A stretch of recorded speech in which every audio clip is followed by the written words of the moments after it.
మీరు మాట్లాడే వ్యక్తి। हेलो। हाँ नमस्ते शाहिद भाई। नमस्कार नमस्कार सर, कैसे हैं? बस सब आशीर्वाद है भाई आप सभी का। माता जी का तबीयत ठीक है भाई ठीक है। और पुलिस के डंडे उठे पड़े कि नहीं उधर किसी को? नहीं फिलहाल तो हाँ डंडे पड़ रहे हैं। हाँ डंडे पड़ रहे हैं भाई। अगर आप खिड़की से बाहर देखोगे सड़क की तरफ तो एक दो तो मिल ही जाएंगे सुबह में, है ना? हाँ नहीं खातिरदारी जरूरी भी है ना। आखिर पुलिस किसके लिए कर रही है यार, हमारे लिए ही कर रही है ना। बेशक बेशक बेशक। लेकिन लोग समझते नहीं है। अब नहीं समझ रहे, सोचिए ना नहीं समझ रहे शाहीन बाग में ही हटाया जा रहा था, फिर भी विरोध कर रहे थे। आखिर किसके लिए कर रही है? बेशक जब जिंदगी ही नहीं रहेगा तो काहे का वो काहे का प्रोटेस्ट और किस, हाँ बराबर है, काहे का संविधान। सही बात है। जिंदगी के सामने हर चीज फेल है। अच्छा मैंने ये भी खबर सुनी थी भाई कि शाहीन बाग में जितनी भी औरतें थी उनमें से सर्वाधिक प्रेग्नेंट थी। मतलब उनके पास कोई काम धंधा नहीं था, सुबह ये प्रोटेस्ट करना, शाम के टाइम पे, समझ रहे हैं ना। क्या पता इसके बारे में तो इतना डीप नहीं ये बात मुझे एक दिल्ली के भाई ने बताया था कि यार ऐसा ऐसा है, जाके देखोगे ना तो सबका पेटला निकला हुआ है। अब मैं तो इतना नहीं देखा, उतना मैं खाली बताते लोग। बात ये है कि जब प्रोटेस्ट पाखंड का रूप ले लेता है ना तो प्रोटेस्ट नहीं रह जाता। जब उसमें भाई बाकायदा बिरयानी बट रही है, हर एक चीज हो रहा है, एकदम सुविधा मिल रही है, पैसा भी दिया जा रहा है, तो क्या करना क्या है? फिर खाली है तो चलो एंजॉय करते हैं रात के टाइम पे। अब पता नहीं किस किस ने कैसा कैसा एंजॉय किया।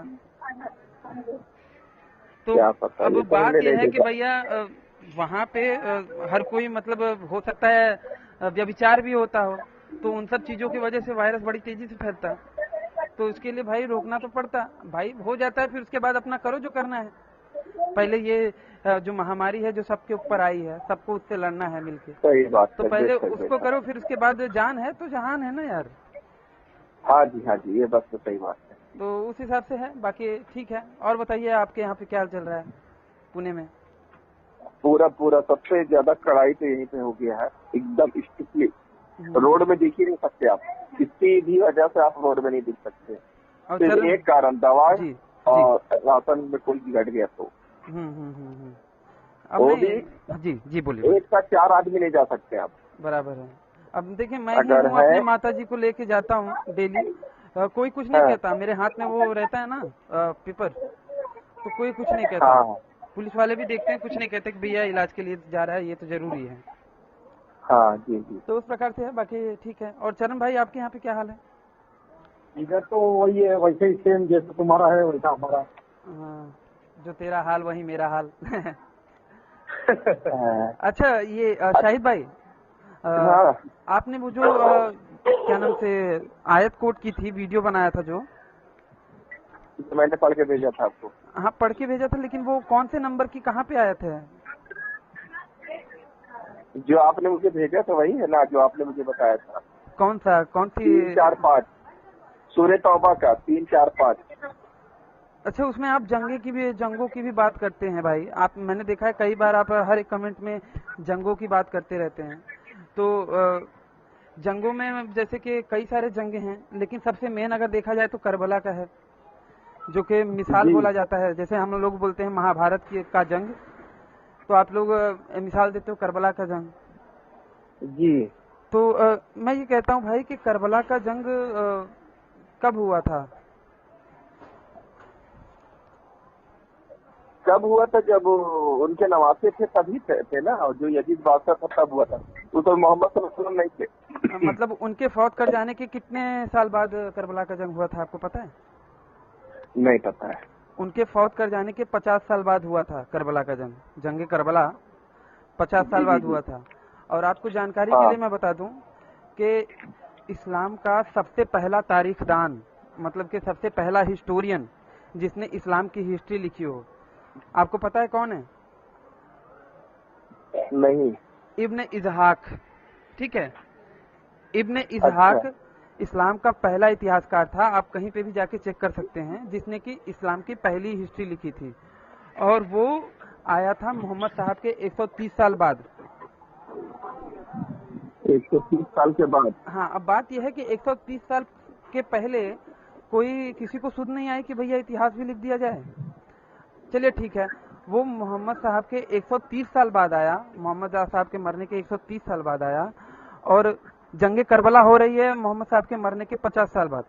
ठीक है, तो उस हिसाब से भी देखा जाए 50, 60, 70, 80 साल हो गए थे उसके, मतलब इब्ने इजहाक के आने के 80 साल हो गए थे करबला की जंग के, लेकिन उसने अपनी किताब में कहीं पे भी करबला का जिक्र नहीं किया। ऐसा क्यों भाई? और इब्ने इजहाक की किताब में अगर देखेंगे तो हमें कुछ अलग ही, इब्ने इजहाक या फिर उसके बाद जो भी हिस्टोरियन आए थे उनकी किताबें देखेंगे, अल-तबारी वगैरह, तो उसमें हमें करबला के बारे में कुछ अलग ही चीजें पता चलती हैं। क्या चीज पता चलती है? जैसे कि मैंने उस दिन भी बोला था आपसे कि भैया जब यजीद शराबी कबाबी ही था, बुरा आदमी था, तो सारे के सारे मुसलमान उसके साथ क्यों थे? और जब ये क्या नाम है, हुसैन सही थे, तो इनके साथ केवल 100-150 आदमी क्यों थे? ये हिस्ट्री है कि 100-150 आदमी ही थे, और 100-150 आदमी में से भी 70 लोग तो मर गए। 70 लोग, कितने लोग तो मर ही गए थे जंग में, तो फिर बचाया किसने? किसको? इस्लाम को, क्योंकि ये इस्लाम की लड़ाई नहीं थी। अगर आप इतिहास उठा के देखेंगे तो यजीद, पता है आपको? आपको पता है यजीद कौन था? यजीद का बाप था मुआविया, और मुआविया का बाप कौन था पता है? अबू सुफियान जी। और यजीद उमय्यद डायनेस्टी का संस्थापक था, अगर मैं गलत नहीं हूँ, उमय्यद डायनेस्टी। और अबू सुफियान जो था, उसके घर को मोहम्मद साहब ने बोला था कि भैया दारुल कज़ा है, आई थिंक, ठीक है। अबू सुफियान के दारुल अमन बोला था, दारुल अमन बोला था मोहम्मद साहब ने अबू सुफियान के घर को कि भैया ये इसका घर दारुल अमन है, जहाँ पे दारुल अमन का मतलब कि भैया यहाँ पे अगर कोई आए तो लड़ाई ना करे, जैसे कि काबा थी ना, कि वहाँ पे दारुल अमन है, वहाँ पे भी लोग जाएंगे तो लड़ाई नहीं करेंगे। तो उसी हिसाब से अबू सुफियान के घर को भी बोला था, और उन्हीं के अबू सुफियान का ही नवासा मोहम्मद साहब के परिवार से लड़ाई करता है, ठीक है। यजीद जिसको बोलते हैं आप लोग, वो भी था ही मुसलमान, ठीक है। अब बात यह है कि भैया वो शराबी कबाबी था, तो ऐसा क्यों हो गया? अब हसन अगर सही था तो उसके साथ केवल 72 लोग ही क्यों जंग पे गए? और जब उसने क्या सोच के जंग लड़ी यार, कि 72 लोग, बाकी फरिश्ते भी आएंगे लड़ने के लिए? फरिश्ते तो नहीं आए, और बाकी जितने भी थे सब मर गए। तो जब 4 लोग, कुछ लोग बचेंगे, तो वो लोग थोड़ी ना, भाई यजीद आपके ऊपर कोई आक्रमण करेगा या फिर कोई बगावत करेगा, तो ये राजधर्म है कि आप बगावत करने वाले को मारो, जैसे कि अबू बकर ने मारा था जब वो खलीफा थे। तो बात ये थी कि जब भाई मोहम्मद साहब के खानदान में ही खिलाफत थी, खलीफा मतलब के राज्य था, तो ये यजीद के पास कैसे आया आपको पता है? मुआविया खलीफा बने थे ना वहाँ पे। मुआविया कैसे बने थे? अगर ये बीबी फातिमा वगैरह जो भी थी, वो चाहती थी कि भैया जो खिलाफत है वो नबी के वंश में ही चले, तो फिर मुआविया कैसे आए? आपको शायद पता ना हो, ये कुरैश और बनु उमैया की आपसी लड़ाई थी करबला। हालांकि करबला का जो वाकया है अगर उसे समझेंगे तो बनु उमैया और कुरैश, मोहम्मद साहब जो थे और अली जो थे वो कुरैश खानदान से आते थे, है ना। और बनु उमैया से आते थे ये जो मैंने आपको बताया कि मुआविया थे और अबू सुफियान थे और यजीद जो उनका पोता था नवासा, ठीक है। अब अबू सुफियान, ये अली नमाज पढ़ते हुए उनकी मौत हुई थी, पता है ना आपको? और अली का बड़ा बेटा था हसन, ठीक है। आपको पता ना हो, अगर आप हिस्ट्री उठा के देखेंगे तो अली के बेटे हसन की 10 बीवियां थीं। अच्छा। अब भैया इस्लाम तो इजाजत देता है 4 बीवियों की, तो उनकी 10 बीवियां कैसे थी? मोहम्मद साहब के नवासे वो खुद इस्लाम पे नहीं चले, तो वो तो ठीक है। मुआविया और इमाम हसन जो थे, क्योंकि इमामत उनके ही अंडर में थी, लेकिन उस वक्त जब अरब में मोहम्मद साहब के पास, ये हसन के पास, अली के बाद हसन के पास जब इमामत आई ना, तो ज्यादा अमीर नहीं थे वो लोग। तो और चूंकि ये जो मुआविया था, इसकी महत्वाकांक्षा थी कि भैया ये खिलाफत करे, मतलब खलीफा बने। तो इसने ट्रिनिटी की समझौता किया हसन के साथ, ठीक है। मुआविया ने हसन के साथ समझौता किया, मुआहदा हुआ उनके बीच कि वो खिलाफत छोड़ देगा हसन। और कब छोड़ेगा? मतलब कि जब वो हसन मर जाएंगे, जब हसन मर जाएंगे तो उसके बाद मुआविया के पास खिलाफत चली आएगी। ये उनका समझौता हुआ था ऑफिशियली, ठीक है। और उसके बदले में तब तक जब तक वो जिंदा रहेंगे 10 लाख दिरहम साल के सालाना मिलेंगे इनको, हसन को। ये मुआविया देगा उन्हें 10 लाख दिरहम। समझ रहे हैं ना दिरहम किसे कहते हैं? हाँ। और ढेर सारी जमीनें मिलेंगी और कई सारी लौंडियां मिलेंगी। ये भी उनके बीच में मुआहदा हुआ था, ठीक है। और उस मुआहदे के बाद ये मुआविया ने यहाँ पे थोड़ा सा, क्योंकि भाई उसे तो खलीफा बनना था, और वो खलीफा तभी बन सकता था समझौते के हिसाब से जब हसन मरते। तो उसने कोई लौंडी शौंडी भेजी थी, और उस लौंडी ने जहर देके हसन को मार डाला, और उसके बाद ये मुआविया खलीफा बन गया। और मुआविया के बाद अच्छा, ये मुआविया के बाद ये उनका बेटा जो था यजीद, चूंकि मुआविया जानता था कि मैंने किस तरह से छल कपट करके बनाया है, तो हो सकता है कि अगर मैं अपना उत्तराधिकारी घोषित ना करूं अपने बेटे को, तो जो हसन का भाई है हुसैन, वो आके रिबेल कर सकता है, खिलाफत कर सकता है, मतलब बगावत कर सकता है। तो इसलिए मुआविया ने अपने जीते जी ही यजीद को उत्तराधिकारी घोषित कर दिया था, जब उसे लगा कि भैया मेरा समय आ गया है, ठीक है। तो मुआविया 661 हिजरी से लेकर 680 तक, अर्थात के 19 साल तक खलीफा रहा, ठीक है। अब यहाँ पे सवाल ये उठता है भाई कि 19 साल तक वो खलीफा रहा, तब तक जो हुसैन थे, हसन के मरने के बाद हुसैन कहाँ थे? जब उनके बीच में समझौता हुआ तब हुसैन क्यों नहीं आए अपने भाई को कि भाई मेरे प्यारे भाई, इसके साथ ये कमीना आदमी है, इसके साथ समझौता ना करो? क्यों नहीं समझाया था? और 19 साल तक गायब थे हुसैन, कुछ बोला नहीं। 19 साल बाद एकाएक वो बगावत करने उठ गए। अगर वो सही सच के खिलाफ थे तो उन्हें 1-2 साल में ही खिलाफत कर देनी चाहिए थी, या फिर मुआविया के राजा बनते ही खिलाफत शुरू कर देनी चाहिए थी। लेकिन जब मुआविया, जो कि मुआविया ने ही उमैयद डायनेस्टी शुरू की, और उमैयद डायनेस्टी का अगर आप हिस्ट्री देखेंगे तो ये उमैयद डायनेस्टी अपनी शुरुआत के साथ ही अरब में इतनी अमीर हो गई कि जिसका कोई पारवार नहीं। तो जब हुसैन ने देखा कि भैया ये लोग तो बहुत अमीर हो रहे हैं, और छोड़ा इसलिए था कि भैया इसमें कुछ रखा नहीं है, खिलाफत केवल नाम का खिलाफत है, तो इसलिए उन्होंने छोड़ दिया था पैसे की लालच में।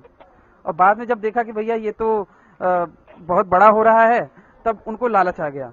ये हिस्ट्री की मैं बात बता रहा हूँ, और अल-तबारी की मैं बता रहा हूँ भाई, अल-तबारी और क्या नाम से इब्न इज़हाक का बता रहा हूँ। आप बता दीजिए किसी और का प्रमाण। मैंने आपको डेट भी बताया है, सनवाइज बताया है। पहली बात तो इन लोगों को पैसे का कोई लालच ही नहीं था भाई। आपको मालूम है जब मोहम्मद सल्लल्लाहु अलैहि वसल्लम लोगों को मुसलमान बनाने लगे तो इसका चाचा भी वहाँ पे बहुत बड़े पैसे वाले थे। बात मोहम्मद साहब की नहीं हो रही है, बात यहाँ पे हसन हुसैन और यजीद की हो रही है। हाँ, तो टॉपिक से मत भटकिए। अब हुसैन उस वक्त हिजाज अर्थात अरब में था, ठीक है। और यजीद जो था, जो उमैयद साम्राज्य था, उमैयद साम्राज्य, उसकी राजधानी थी इराक में, जहाँ आप लोग कहते हो करबला, ठीक है। अब इसका बारे में आप कुछ कहिए। इराक में भी था और उसका पावर अरब में था, ठीक है। अब हमारे एक भाई हैं, एक्स मुस्लिम हैं, वो एक्स मुस्लिम रह चुके हैं, उन्होंने कहा था स्पार्टकस करके उनका नाम है, उन्होंने कहा था कि अगर इस सिचुएशन को रिवर्स कर दिया जाए, क्या नाम से, यजीद के जगह पे हसन को रख दिया जाए और हसन की जगह पे यजीद को रख दिया जाए, तो अगर यजीद हसन पे इस तरह से कहता कि मतलब उनके ऊपर बगावत करता, तो हसन भी मरवाते यजीद को, जैसा कि यजीद ने मरवाया। भाई कोई भी होगा, अगर आप ही राजा बनोगे और मैं आपकी खिलाफत करूंगा, तो आप मुझे मरवाओगे कि नहीं मरवाओगे, या मेरे साथियों को मरवाओगे कि नहीं मरवाओगे? सब साथियों को चुन चुन के मरवाओगे। तो जब चुन चुन के मरवा दिया गया तो इस्लाम कैसे बचा? क्योंकि ये इस्लाम की लड़ाई थी ही नहीं।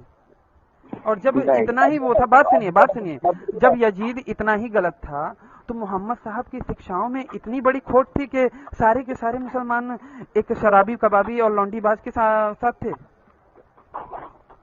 सब गलत रिपोर्ट आप जो भी बता रहे ना, सब गलत बता रहे। आप बता दीजिए वो कैसे गलत है? अल-तबारी और ये इब्न इज़हाक कैसे गलत है? मेरी बात सुनिए। आप प्रमाण दीजिएगा किताब से। हाँ देंगे। पहले मेरी बात सुन लीजिए जी। हुसैन को ये लोग धोखे से बुलाए करबला, खत लिखकर 40 लोग। भाई ये देखिए मेरी बात सुन लीजिए आप पहले। हाँ। अब आप बहुत बोलिए, 2 मिनट से मेरी बात सुन लीजिए। अच्छा बोलिए।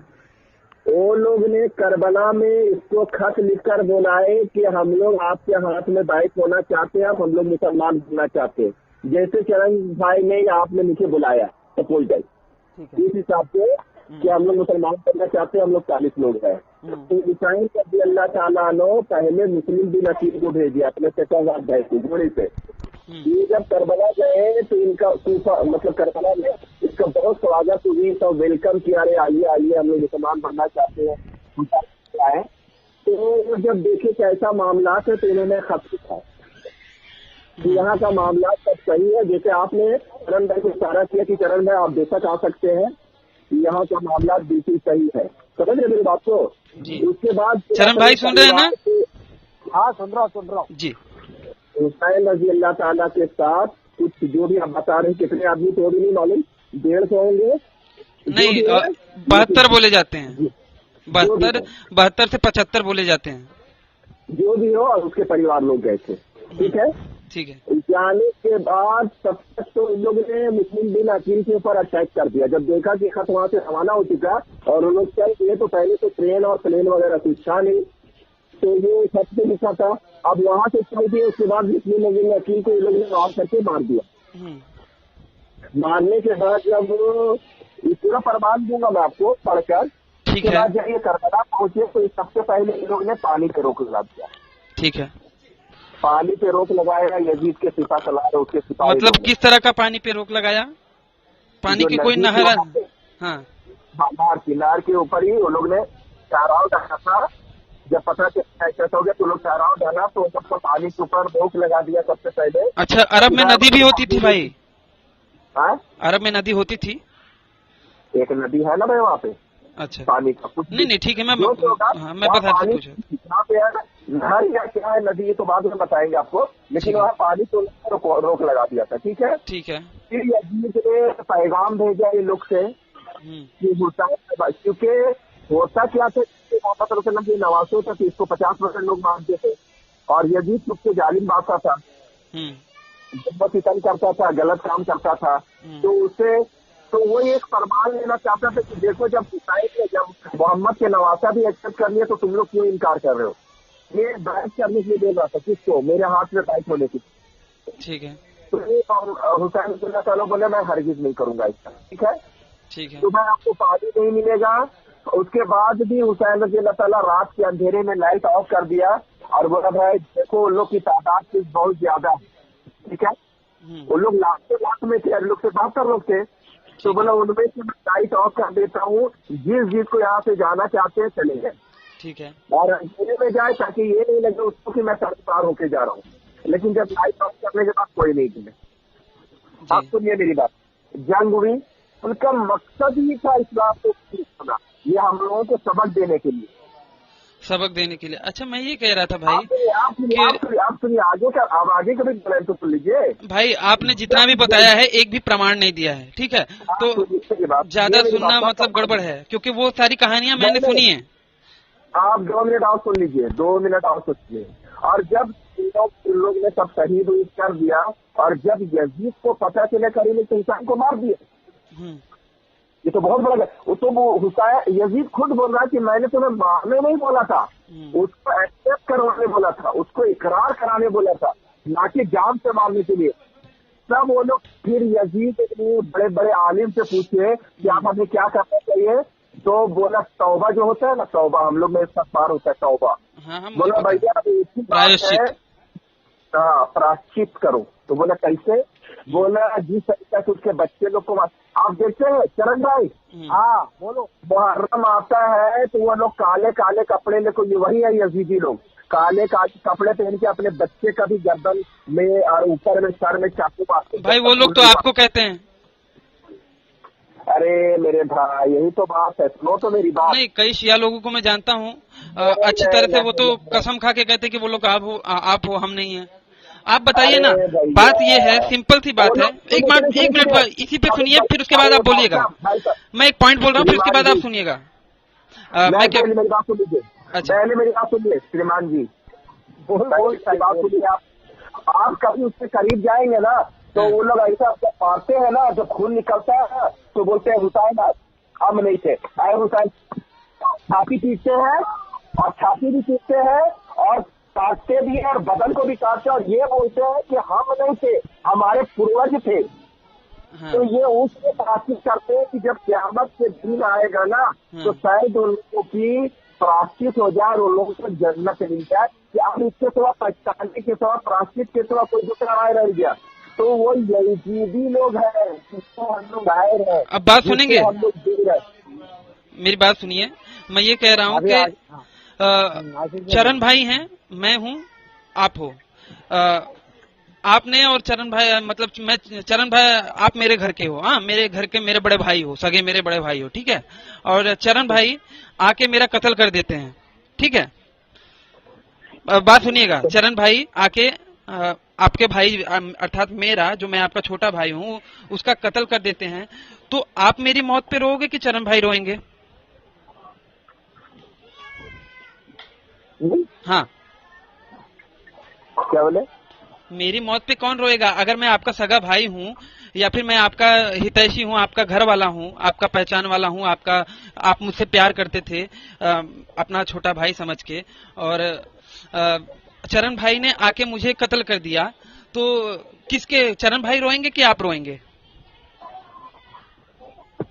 सही बात जो बोल रहे हैं ना, वो देखो रोना दो तरह का होता है। रोना दो तरह का होता है।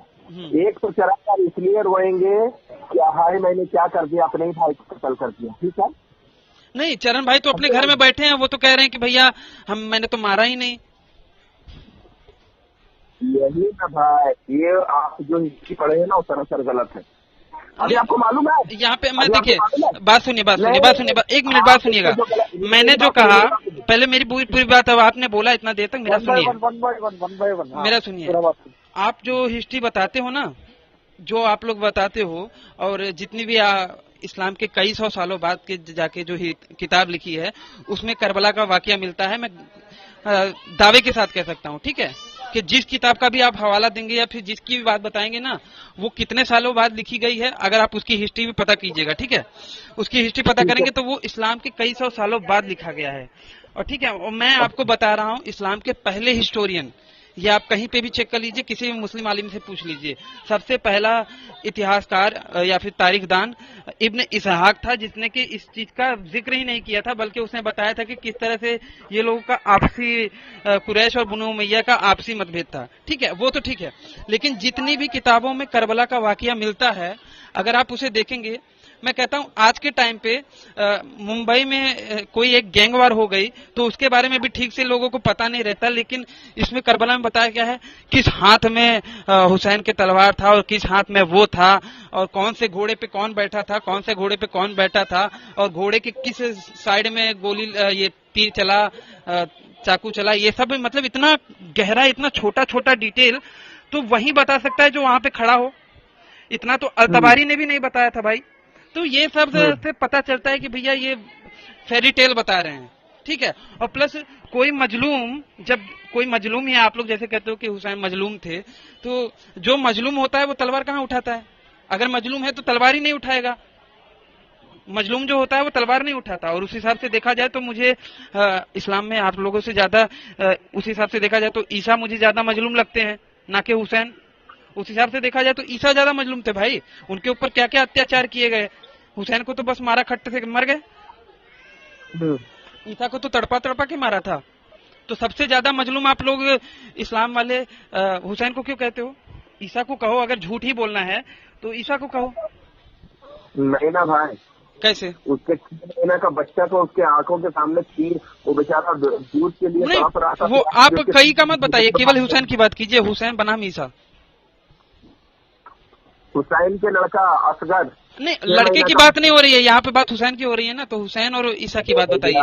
मैं आपको ईसा की, भाई मैं आपको ईसा की माँ, मैं आपको ईसा की माँ या बहन का या फिर भाई का उदाहरण नहीं दूंगा।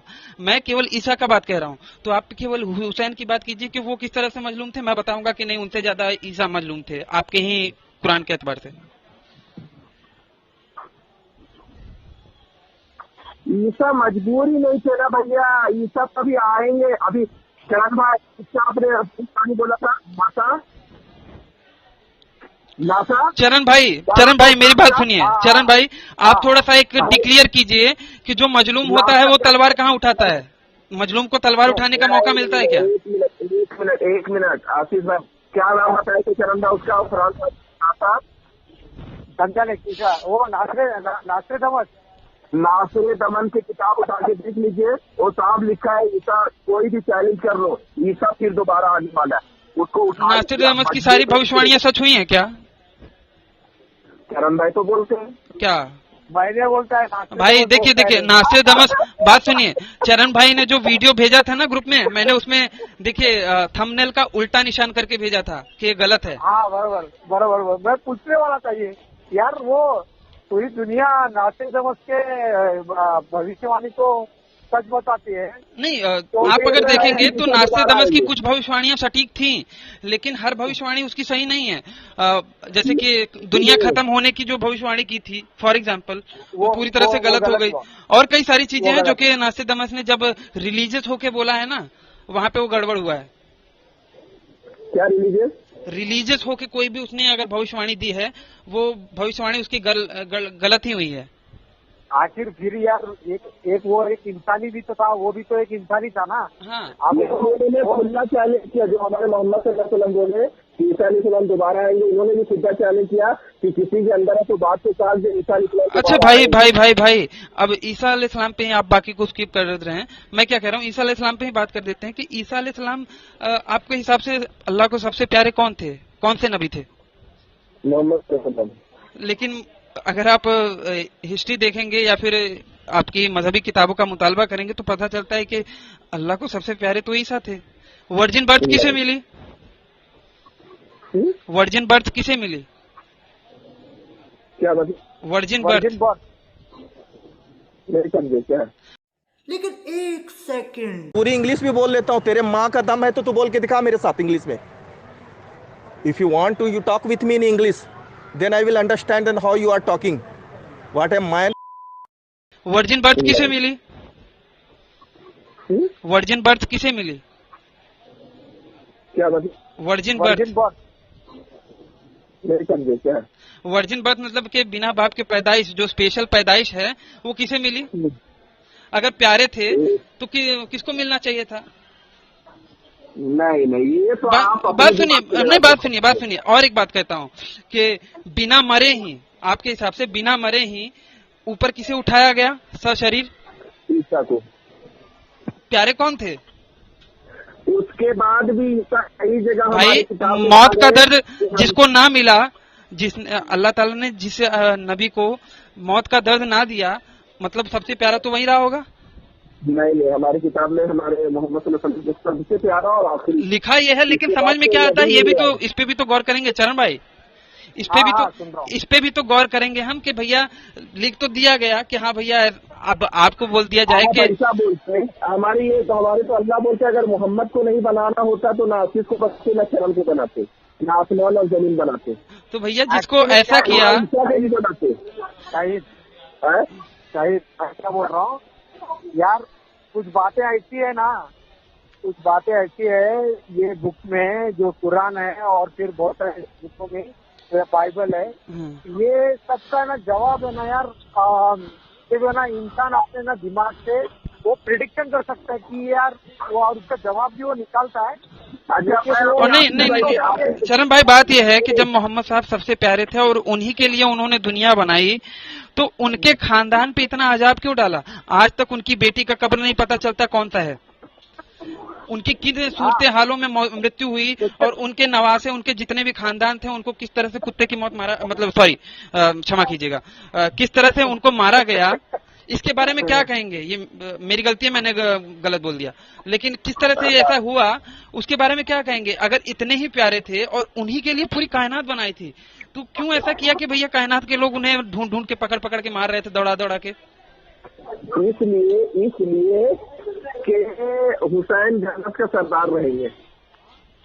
लेकिन भैया यहाँ पे क्यों? जिसके लिए दुनिया बनाई, उसके नवासे, उसकी बेटी, मतलब उसके मरने के बाद ही उसके खानदान पे मतलब कहर ढाना शुरू कर दिया अल्लाह ने। ये दुनिया की जिंदगी क्या है? बुलबुले का पानी है। बुलबुले का पानी ठीक है, लेकिन जब अल्लाह ताला ये भाई जो है ना, बुलबुले का पानी का कितना अहमियत भाई, बात यह है बुलबुले के पानी, मेरे हिसाब से तो बुलबुले के पानी का भी बहुत अहमियत है, ठीक है? अरे क्या है यहाँ की लाइफ? यहाँ की लाइफ ही क्या है? अगर भाई बुलबुले की पानी की अहमियत नहीं है तो आप अभी अपना जो बिजनेस कर रहे हो छोड़ दो। बिजनेस को रखे हुए हमें जन्नत के बारे में तैयारी करना है। जन्नत के बारे में अब देखिए, उसमें गंदे फंस जाएंगे, जन्नत को छोड़ दीजिए। वो बात सुनिए, जन्नत का नहीं, जन्नत का तो निष्कर्ष निकल गया है जन्नत का कि भैया जन्नत झूठा है, ठीक है? हमारे हिसाब से तो सच्चा है, आपके हिसाब से ना, लेकिन आप ये मानते हो ना कि जन्नत पे सवाल का आप जवाब नहीं दे पाए हो और एक भी प्रमाण नहीं दे पाए हो। अरे भाई, आप रसगुल्ले को अनार मानो तो मानते रहो ना, कौन दिक्कत आता है? लेकिन जब आप दूसरों को भी कहते हो कि भैया ये रसगुल्ला ही अनार है, तब दिक्कत होती है। हम ही नहीं मानते हैं, पूरे मुस्लिम मानता है ना आसिफ भाई। क्या पूरा मुस्लिम मानता है ना? तो ज्यादा लोगों के मानने से सही हो जाता है? मैं तो कह रहा हूँ क्रिश्चियनिटी में सबसे ज्यादा लोग ईसा को ही खुदा मानते हैं, वो सही हो गया? वो बात जाने दीजिए, जब ईसा मसीह को चाहने वाले ईसा की बात मानते हैं, यहूदी को चाहने वाले लोग मूसा की बात मानते हैं, लेकिन उनकी बात सच नहीं हो सकती ना। ब्रह्मा की बात मानते हैं। बिल्कुल नहीं, ब्रह्मा यार भाई, आप हर बार ब्रह्मा से मतलब क्या है आपकी, ये बताइए। नहीं, वो सब छोड़ दीजिए, जब तक आप ब्रह्मा पे क्लियर नहीं करेंगे तब तक आज मैं आपको बताऊंगा ब्रह्मा होता क्या है, ब्रह्मा का मतलब क्या है, बताइए। ब्रह्मा के बारे आपने ये बोला कि वही है सारा दुनिया का सृष्टि, जिसको ना, ब्रह्मा मतलब क्या? ब्रह्मा शब्द से आप क्या समझते हैं? ब्रह्मा मतलब सारा दुनिया का सृष्टिकार करते हैं। नहीं, मैं कहता हूँ सारी दुनिया का सृष्टिकर्ता ईश्वर है, जिसका मुख्य नाम ओम है। आपको वो क्यों बोला ब्रह्मा? मैंने क्या कहा? ये तो बोला था यार, हमने कभी कुछ बोला? जब मैंने आपको ऐसा मिसाल दिया था कि मेरे अल्लाह ने ऐसा जिक्र किया कि इस तरीका से मैंने इंसान को बनाया और इस तरीका से मैंने दुनिया में आजाद भेजा और इस तरह दुनिया कयामत ला के मार दूंगा, तो मैं बोला मेरे किताब में ऐसा लिखा है कि मैंने ऐसा बनाया, तो आप बोले हमारा ब्रह्मा ने बनाया हर चीज। ना, बिल्कुल नहीं। मैंने क्या कहा था? मैंने जब आपने ब्रह्मा कहा ना, तो मैंने कहा कि भैया ब्रह्मा का मतलब समझिए, ब्रह्मा ईश्वर की क्वालिटी है, एक गुणवाचक नाम है। जैसे कि अब मैं थोड़ा सा उसको उदाहरण से समझा रहा हूँ। आप क्या है, चप्पल का बिजनेस करते हैं ना, जूते का, तो मैं कहूंगा कि भैया जूते के बिजनेस करने वाला कौन है? तो अगर कह दिया जाए बिहारी, तो क्या बिहारी आपका गुणवाचक नाम नहीं है ना? आप बिहार के हो तो बिहारी होगे ना। अगर आपको कह दिया जाए, अगर आप मुंबई में रहते हो तो आपको या फिर आप महाराष्ट्र में रहते हो ना, तो आपको कह दिया जाए महाराष्ट्रियन है, तो क्या वो गलत है? तो उसी प्रकार से जो ब्रह्मा है ना, जैसे कि बिहारी है या फिर क्या नाम से महाराष्ट्रियन एक उपनाम है आपका, आपकी पहचान बताने के लिए, उसी हिसाब से ब्रह्मा जो है ना, वो ईश्वर की एक क्वालिटी है, उसके गुण को बताने के लिए। अब आप उसे धोबी का गीत बना के हर बार वही करते रहते हो तो दिक्कत होती है कि आपने समझा भी नहीं है। और अवतार है, इसका एक अवतार अवतार नहीं, अवतार का मतलब क्या होता है? फिर आप हमको बात यह है भाई, जिसके बारे में पता ना हो ना तो व्यर्थ की बातें नहीं करनी चाहिए। अब आप उसको अवतार कह रहे हो, अवतार बहुत गड़बड़ चीज हो जाएगी और गंदे फंस जाएंगे अवतार में। आशीष भाई पूरा क्लियर से डिटेल में बता दो आज। अवतार पौराणिक मान्यता है जिसे हम मानते नहीं। अवतार ये कहा जाता है कि भैया ईश्वर का ही एक अंश है या फिर ईश्वर का ही एक पार्ट है। ईश्वर ने अपना एक पार्ट भेजा है धरती पे जब पाप बढ़ने लगता है। हालांकि वो सब चीजें गड़बड़ हैं, उन सब चीजों को नहीं माना जाता, हम लोग नहीं मानते। वैदिक आधार पे जो सत्य है उसके आधार पे हम अवतारवाद को नहीं मानते, क्योंकि परमेश्वर ने अच्छे बुरे के बारे में, हर एक के बारे में ज्ञान दिया है मनुष्य को। और भाई अगर अवतार की ही बात की जाए कि जब अत्याचार होता है तब अवतार आता है, तो श्री कृष्ण के काल में कंस ने उतने लोगों को नहीं मरवाया था, रावण ने उतने लोगों को नहीं मरवाया था जितने कि हिटलर, मुसोलिनी और अल-बगदादी इन लोगों ने मरवाया है। सद्दाम हुसैन इन लोगों ने निर्दोषों को मरवाया था। तो तब क्यों नहीं अवतार आया? ये बात भी है। तो इसलिए अवतारवाद के सिद्धांत को हम नहीं मानते। और ईश्वर को किसी शरीर की आवश्यकता पड़े कार्य करने के लिए तो वो ईश्वर ही कैसा, या फिर किसी ईश्वर को अपना पैगाम भेजने के लिए, मतलब क्या बोले, अब उनको फरिश्ते की जरूरत पड़ती है, उनको 4-5 फरिश्ते और 4-5 फरिश्ते कंधे पे भी हर एक आदमी के बिठा देते हैं और फिर 4-5 फरिश्तों को मरने के बाद लगा भी देते हैं कि भैया पूछते रहो। तो उसको ईश्वर नहीं कहा जाता, क्योंकि पता चलता है कि वो अकेले कुछ नहीं कर पाता भाई, वो उसने सबको काम दे दिया है ताकि उसको सहूलियत हो। तो ये सब गड़बड़ लगता है। नहीं, कैसे गड़बड़ लगती है? कैसे गड़बड़ लगती है? मैंने बता दिया ना आपको। पहले एक माँ को सेट कर दिया, तो इस बार आके क्यों नहीं पाल देता? चरण सिंह के माँ को क्यों पैदा किया? इसलिए पैदा किया कि अल्लाह पालन करने के लिए ईश्वर ने प्रक्रिया बनाई है ना। तो भाई हर चीज का एक सिस्टम होता है। आशीष भाई आप एक बात और भी याद रखिए भाई, किरातबिन कातिबिन को बिठाने का सिस्टम क्या है बताइए? वो आपकी सोच और ईश्वर की सोच में नहीं, आपकी सोच वहाँ पहुँच ही नहीं सकती है। नहीं, मैं सत्य की सोच बता रहा हूँ, सत्य की सोच। तो ऐसे सवाल का जवाब दीजिए ना। क्या? हर बच्चा जब पैदा होता है तो ऑटोमेटिक अल्लाह ही और ईश्वर पाल लेता, फिर माँ को क्यों फिट कर दिया? ऐसे बहुत सारे है ना, ऐसे बहुत सारे बच्चे हैं ना। बात यह है कि अल्लाह ने ही, बात सुनिए बात सुनेंगे नहीं। अभी आज मैं आशीष भाई 1 मिनट, अब यार प्रश्न करके जवाब भी नहीं देने दे रहे हैं। मेरी बात तो पहले सवाल तो पूरा होने दीजिए। आप यहाँ क्या बोलेंगे? जब ईश्वर इतना पावरफुल है तो हर बच्चे के पीछे माँ क्यों फिट किया? ये तो बेतुका जवाब हो गई ना। मैं उसका बताता हूँ ना आपको। एक सिस्टम बनाया है उन्होंने। चलिए, अच्छा समझ गए कि इस पे मैं जवाब दे दूंगा, इसलिए अब उसको कवर कर रहे हैं। बताइए। हाँ, हेलो। अच्छा अभी एक आप मेरी सवाल सुनिए। अच्छा बोलने, फिर नहीं बोलने जवाब दिया आपको, उस हिसाब से एक सिस्टम बनाया होगा, ठीक है? आप संभावना बता रहे बनाया होगा, आप भी कंफर्म नहीं हो यार। कम से कम जो बात बोलते हो उस पर कंफर्म तो रहो। तो माँ को तो बनाया ही ना जी यार भाई। एक ईश्वर, मतलब एक माँ से बच्चा पैदा होगा, ये सिस्टम किसने बनाया? अल्लाह ने, ईश्वर ने, ठीक है? क्योंकि अल्लाह तो अपने सिस्टम से हटता भी रहा है, तो ठीक है उसको छोड़ दीजिए। मैं कह रहा हूँ एक स्त्री और पुरुष मिलेंगे, फिर उसके बाद वो जो बच्चा पैदा होगा, ये सिस्टम किसने बनाया है और क्यों बनाया है? हाँ, अल्लाह ने बनाया है। क्यों बनाया है? ताकि ये दुनिया अच्छे से चले ना, और जो पैदा होने वाला नवजात है उसकी लालन पालन सही से हो। उसने वो एटमॉस्फेयर, वो ऐसा सिस्टम बना के रखा है ना, ये सार्वभौमिक सत्य है। तो आप कह रहे हो कि ईश्वर ने क्या नहीं किया? भैया उसको जरूरत क्या है यहाँ पे आने की, जब वो चीज उसने वो प्रक्रिया बना के रखी है। अब भैया आपका कहीं पे अच्छे से कार्य हो रहा है, आप टेलीफोन से पता कर रहे हो और आपको हर एक चीज अच्छी रिपोर्ट मिल रही है, आपको प्रॉफिट भी अच्छा हो रहा है, तो आप क्यों जाके वहां पे पास मेहनत करके जाओगे और पता करोगे जब आपका हर एक काम अच्छे से हो रहा है? ये बात में दम है, ये बात में दम है। और ये दूसरी बात है, तुमने तो बोला ना आशीष भाई कि पहले काल में जो भी वो अवतार लेके आते थे, अभी ये काल में क्यों नहीं आ रहा है? अभी देखो इतना बड़ा प्रॉब्लम है इस वक्त, पूरी दुनिया में इतने लोग मर रहे हैं, तो फिर अभी कोई आ जावे? हाँ भाई, ये तो महामारी, मतलब इससे तो इतने लोग मर रहे हैं भाई, आ जावे ईश्वर। या फिर मतलब मैं ईश्वर की बात नहीं करता, ईश्वर का तो मैं मानता हूँ, लेकिन जो पाखंडवादी हैं उनके ऊपर मैं कह रहा हूँ कि आ जावे कोई, जो कहते हैं। नहीं है, मेरी बात सुनिए, मेरी बात सुनिए। हमारे जमाना में एक नबी आए थे, हूद अलैहिस्सलाम। आपके जमाना में? आपके जमाने में? आप तो वो कहिए कि इस्लाम के जमाने में, इस्लाम के इतिहास में ये कहा जाता है। कुरान में यह है कहानी, हूद अलैहिस्सलाम आए थे जिसकी उम्र 900 साल होते थे, 300 साल में ये लोग जवान होते थे, ठीक है।